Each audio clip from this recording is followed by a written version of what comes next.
The reputation as bloodthirsty barbarians that the Germanic people carried was more than justified. Even the Romans avoided entering the dark Germanic forest too much. The first contacts between the Germanic peoples and Rome happened between 113 BC. During Julius Caesar's campaigns in Gaul, the conflicts between these two peoples grew in impact. The Germanics of the Suevi tribe invaded Gaul and were expanding their borders more and more. The Suevi were commanded by the tribal chief Ariovistus, a fierce warrior who had already managed to accumulate victories against the Celtic tribes. One of these was against the tribe of the Aedui, Rome's newest allies.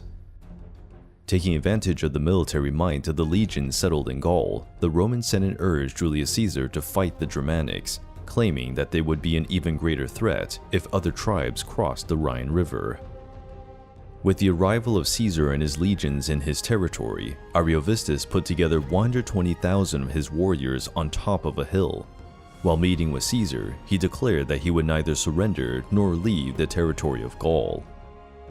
The Germanic priestesses had warned Ariovistus not to go into battle against the Romans before the passage of the new moon.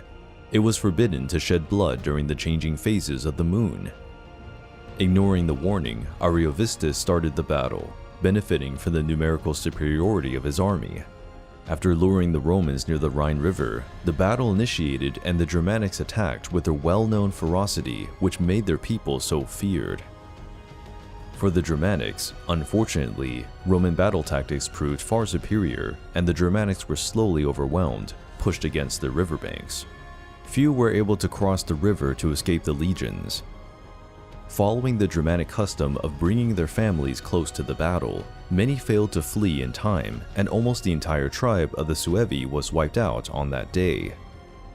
The Romans continued to invade and conquer territories in Germania in the following years. The Germanics paid a high price for underestimating Caesar's legions, but their revenge against Rome had yet to come. The Romans used to accept young men from noble families of the tribes and nations they subdued. They trained these young men as commanders for the Roman army and to gain the confidence of the people who were now under Rome's rule. One of these young men was Arminius, a prince of the Germanic tribe of the Cherusci. Arminius was trained in the Roman style of combat and became a military officer. Quite early, he showed his aptitude for the task. He earned the right to be considered a Roman citizen and achieved the rank of military tribune, like the rank of captain in modern armies. This is a striking achievement for someone coming from a tribe of barbarians deeply despised by the Romans. During his military career, Arminius was part of the army commanded by Tiberius Claudius, a Roman general of great influence who would become emperor of Rome in the following years. Arminius fought several battles, serving as a commander in the legions during the invasions in Germania, facing and defeating his own native people. This dedication led to Roman members of the nobility to respect and even admire Arminius. Much of the Germanic territories became part of the Roman Empire. The Germanic tribes were forced to pay high taxes to live on their own land.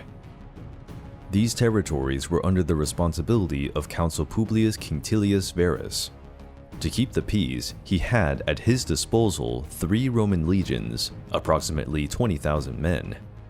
When Arminius noticed the poor condition his native people were in, he could not resist his aversion against Rome and started to write a plan that would go down in history.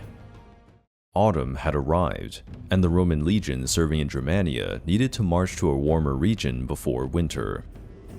To do this, they had to cross the Teutoburg forest, a dense, dark one, filled with trees and moss. Arminius had secret meetings with the chiefs of the Germanic tribes to attack the legions during the march in the middle of the forest. Arminius knew very well the power of Roman tactics. On such an uneven terrain, the Roman formations would lose much of their effectiveness. On a cloudy, rainy day, the Germanic people hid in the forest and waited for the legions. At the right moment, Arminius gave the order for attack, and the Germans attacked the Roman column from 2 different directions. Caught by surprise, the Romans barely had a chance to react. Their disciplined formations failed to establish an effective organization. To make matters worse, the ground was muddy and slippery due to the rain. 20,000 legionnaires lost their lives on that dark day. It is said that Quintilius Varus, along with the other Roman officers, took his own life during the battle, fearing being captured and sacrificed in the dreaded Germanic rituals. The 3 banners of the legions were lost. 2 were looted by the Germans, and the 3rd disappeared into the forest swamps. When the Roman Emperor Augustus heard of this, he dealt with his impotent rage for days. Some claimed he beat his head against the palace walls, constantly yelling, "Quintilius Varus, give me back my legions. Quintili vare, legiones rede," in Latin. The loss of 3 legions was a massive blow to the proud Roman Empire, shattering its seemingly invincibility. In the following years, Rome sent several military expeditions to punish the Germanics, and many battles were fought. But the fighting had gone on so long that the new emperor Tiberius gave up on the idea of annexing Germania to the territory of the Roman Empire. The heroic Arminius was murdered at the age of 36, probably by his own father-in-law. Arminius was given the title Liberator of Germania and is a symbol of bravery and resistance of the Germanic peoples. The Germanic tribes managed to block Rome's advance, albeit with a high price.